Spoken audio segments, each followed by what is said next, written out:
Okay, each studio has a number of Bose Quad-X flash heads.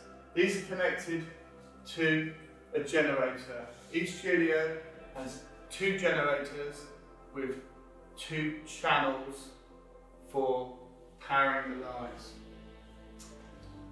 We have a range of modifiers that are interchangeable with each light head. The largest being a parabolic umbrella. This is great for spreading the light and creating a kind of soft, more natural light. We have a 90 cm softbox. This again softens any harshness of the flashlight, and a larger 1.4 meter or 140 cm softbox that allows us to shape the light, and it's more suitable for photographing full body. Okay, we have a range of smaller modifiers that are good for tighter areas of light, including a wider reflector. This one also shows a honeycomb grid. A narrow reflector.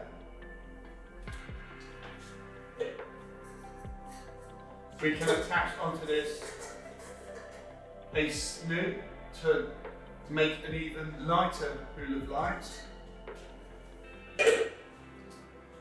And this wider reflector or spill kill shows barn doors that allow us to shape the light, and also a gel which is there to add some colorization to your shot.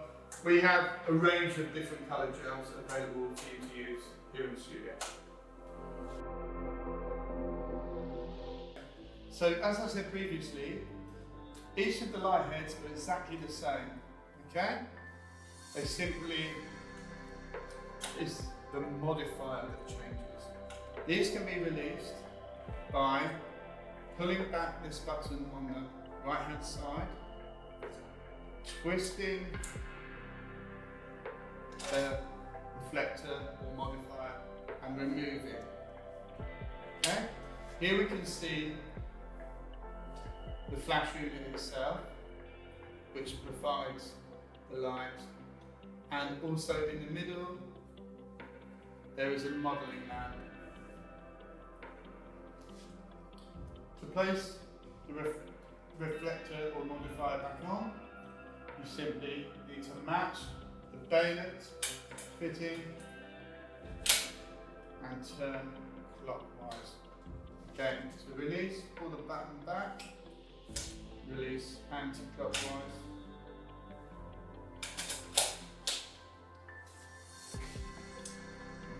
Okay, so there is a coiled cable that is hung over the handle, which serves as a hook. The instruction here gives an idea of how we like our cables to be stored. This is because this gets very hot. We do not want our cables hung around and potentially melting. So, to release the cable, you pull the handle out, which loosens it and frees it, and we can now completely unwind our cable. Okay? We can adjust our head by using the same handle but not pulling it out, and we just rotate this to adjust the angle and tighten.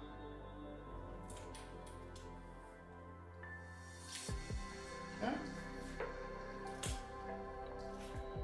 And we need to ensure that when we raise the height of the head, we undo the the stand at this point here where we have a knob that turns, and we can take this up pretty much ceiling height and tighten. Okay? It's important to angle your light before you send it up, otherwise you will need to take it down again, place the position, and then send it up.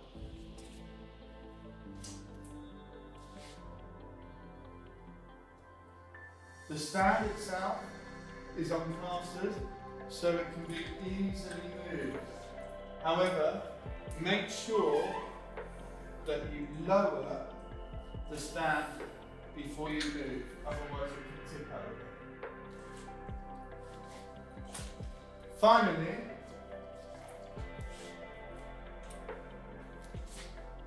be careful of the modifiers because they get very hot, particularly when the modelling lamp is in action. There is a sticker here to identify when this is hot. It will glow red. So please use these with caution because they do get hot. And when you are finished, you will need to roll up the cable and replace it on the hook. This takes some practice, but essentially if you hold the cable in both hands and you use an under and over method to give yourself a loose coil, place this on the hook, pull the hook away, and you can just hang it. And when you have finished, after that, please position all your lamps against the wall, ready for the next